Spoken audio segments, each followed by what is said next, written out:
What's up, YouTube? Today we're finally taking a look at an assassin's diary written by Arthur H. Bremer with an introduction by someone who I don't know. But I'm going to give you a little preamble about this.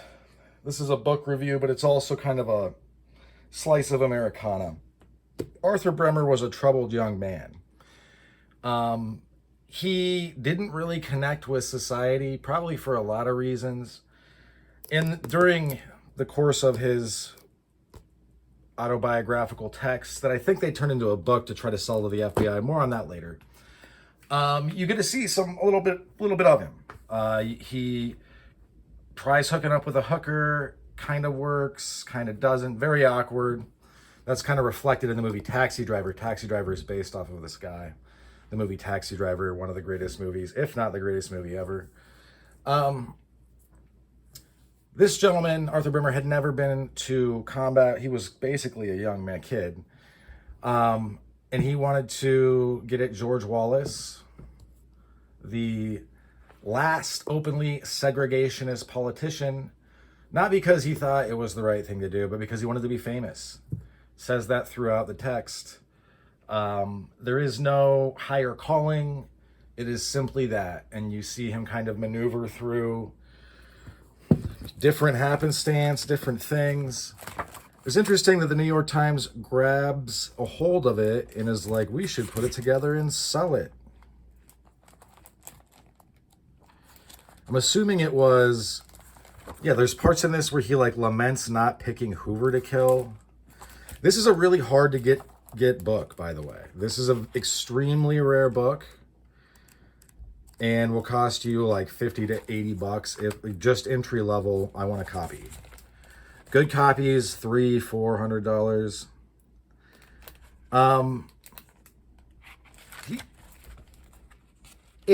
But the bottom line is that the reason this dude's thinking and his reasoning are very incoherent.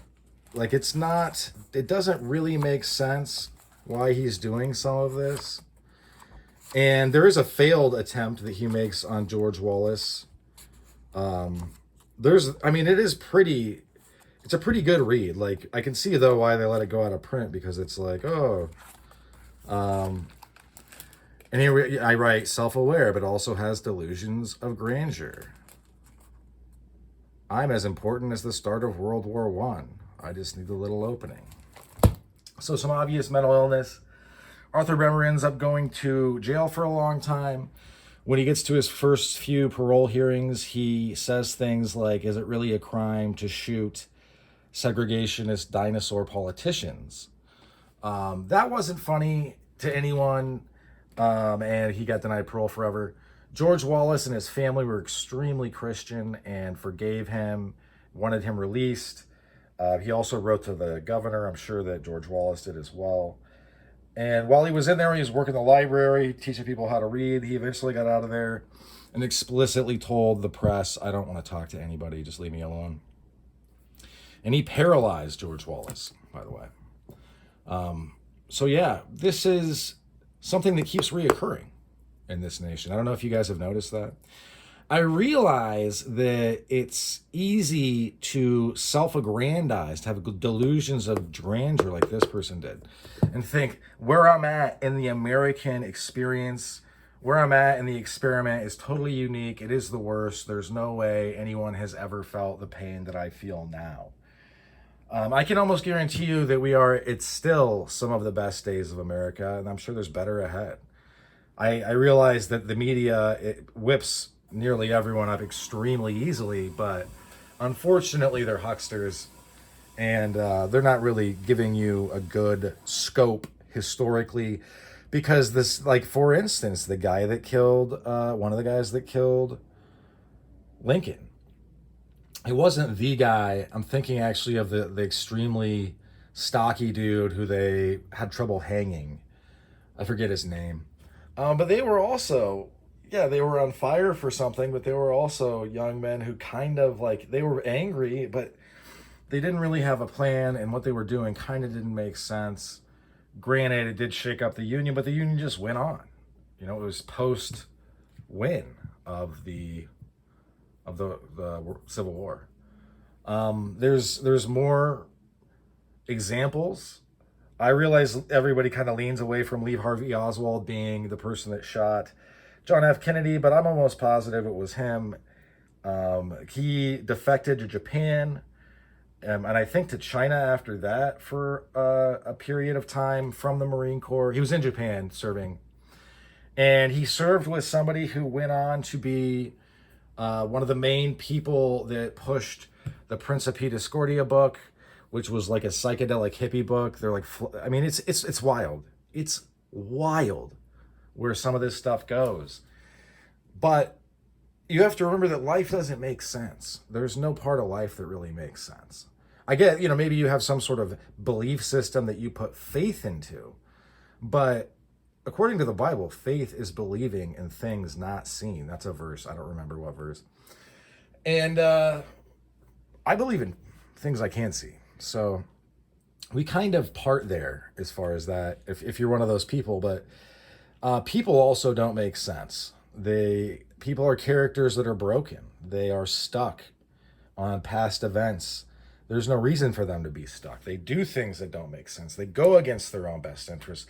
They vote against themselves. They miss opportunities. They're lazy, they're stupid, they're dumb, etc. They also, at some points, for no reason, rise to the challenge in ways that no one thought would be possible. Because people are unpredictable animals almost all the time. And that's what makes dealing with humanity so hard, is because the duality of man is we have that cold, hard reasoning. We have that logic. And then we also have this unpredictable animal part of us that is constantly doing things that doesn't make any sense. And sure, you can say, I've never done anything super crazy. I'm not necessarily talking about you. I'm talking about the human experience as a whole. That's a collective. That's not just you, right? I mean, since we're all different, we all have different experiences. It stands to reason you would not have every single experience someone else has, especially since some experiences are very rare, right? I don't expect people to have known what it was like to fight in Iraq, because that's not very many people, right? I want to touch on this just real quick, because I know I'm missing stuff, but I just wanted to hit on this, especially because of what just happened. A young man of 30 who, Arthur Bremer hated the Secret Service and thought that they were clowns. Charlie Kirk was assassinated. And I think it basically is, he was just way, way too good at what he did. And everybody knew it. I think that that's one of the reasons that, some dark thoughts from Bremer. I think that's one of the reasons that he was so hated. He had also moved, I wouldn't say further and further right, because I watched some stuff. I've watched hundreds, if not thousands, of hours of Charlie Kirk's content. He had just kind of moved to a harder, more defined positions that were delineated from everyone. He's holding his own. Anyway, I realized that there was a kind of this national fervor there. One partisan side was happy, one partisan side was sad. I'm still shocked. I'll be straight up with you. I'm still shocked. It's nuts. Some of my favorite political content ever, like the initial opening salvo of the Groyper War, I shared it on the channel. It's on the community page. That was it, his stuff. That was TPUSA events. And even though I'm not conservative at all, it just blew me away that these young people were going out there and doing this and standing up for what they believed in. And even though it's not anything that I believe in, it was good to see. It really was, because so much of what's happening now is only made possible by the cold indifference of decadence. Yeah. So now we've lost Charlie Kirk to another troubled young man who kind of has this, well, first of all, if you're 20 or 21 or 19 or 18 or 17 or 16, you don't really know what you believe or think. So, but you know, I guess he went from conservative to not conservative to, I don't know, man. Now we're just getting into like, was this kid just out of his mind, right? And that's kind of where Bremer was. Bremer's literally like on some quest to shoot a politician that he doesn't even care about, just to be on the news. So these things have happened and will continue to happen without history. Doesn't mean we're necessarily like going down the tubes. Obviously, the Charlie Kirk response was maybe not one that makes a bunch of sense, because most people didn't know who he was, to be frank, and hadn't listened to his stuff, and still haven't, which is whatever. Me and Charlie were diametrically opposed ideologically, but that doesn't really have much to do with what happened, to be honest, in my mind. Crazy people sometimes do crazy things, and I hate to say crazy, because then we're wading more into using broad labels to mask large systemic problems without then having to actually address those problems and try to either mitigate the damage or work our way to some kind of shared solution. And I don't know, the thing is though, is I don't know if there is a solution, because I don't know what you could do. I realize that for the liberals, it's take away guns. I don't know what it would be for the conservatives. Who knows? But the bottom line is, if we really thought there was a solution, I think we would have done it by now. And we just know that those things aren't going to work. And we're stuck with each other, unfortunately. Hell is other people, and peace is hell. Both two wise quotes. Nietzsche said, when the warrior is at peace, or when at peace, the warlike man attacks himself. And I feel like we, being the most warlike nation maybe ever, quite possibly ever, to exist in the history of this planet, we may be attacking our own. And I get that, like, there's so many people caught up in this partisan hype train that, or, on either side. I'm not trying to, this is not just to one thing. But you have to realize, like, you can be sad about the tsunami, you can weep and wail about the tsunami, you can gnash your teeth about the tsunami, but the tsunami has happened and will happen again, and it is not unique to your experience. This guy happened before, happened just recently, happened again, will continue to happen. Is that good? No, I'd say that's pretty bad. I'd say that's something to be avoided for sure. Like, for sure. But kind of like a bad car accident, these things are hard to plan for. You don't wake up in the day and think, I'm going to get mugged. That's what the whole prepping thing is about. We're ready when something bad happens. And we've thought about it a little bit. So listen, what would I recommend? What I think the solution is, you should probably definitely carry a tourniquet, for sure. I mean, no joke. If you can save one person in these tragedies, it would be astounding. It would be like, you'd be a real hero. But I would definitely remember to take a step back, right? I mean, if you're getting that mad, just chill, because the people working you up, they have several incentives to do so. They have financial incentives, they have ideological incentives, and they're also setting things up for the future. They have control. So, and I realize that for a lot of the crowd that watches my videos, that going for a lot, not all of you, because there's a lot of lefties, but going hard right is like the hard-nosed solution. And sure, that's a solution. I don't know if it's the solution you're looking for, and I don't know if it'll work.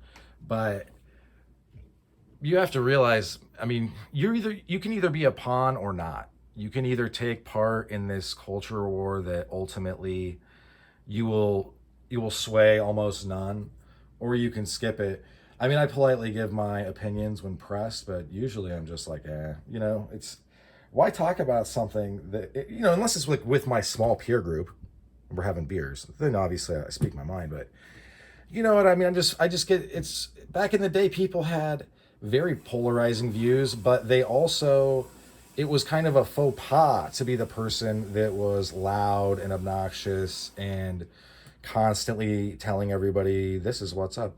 I mean, especially in the country where a fast talker was looked at as a negative, like, con man, basically, like a Mont Bank or a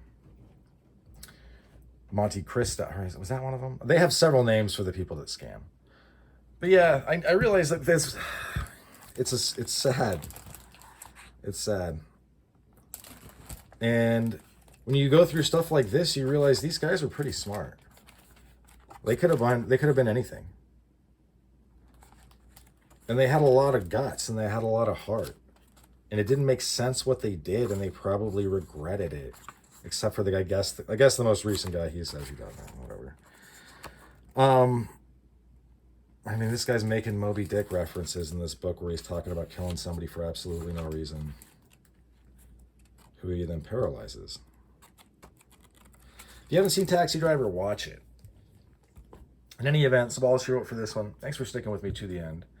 I hope you folks have a good rest of your day, and I don't think I say this enough. I mean, you guys really should. I realize the world is hard, but try to be kind to each other. Try to be understanding. And realize that you get way more flies with honey than you do with vinegar. So there's many ways to be a rhetorician that do not include, like, browbeating people. But yeah. Hope you guys enjoyed it. Later.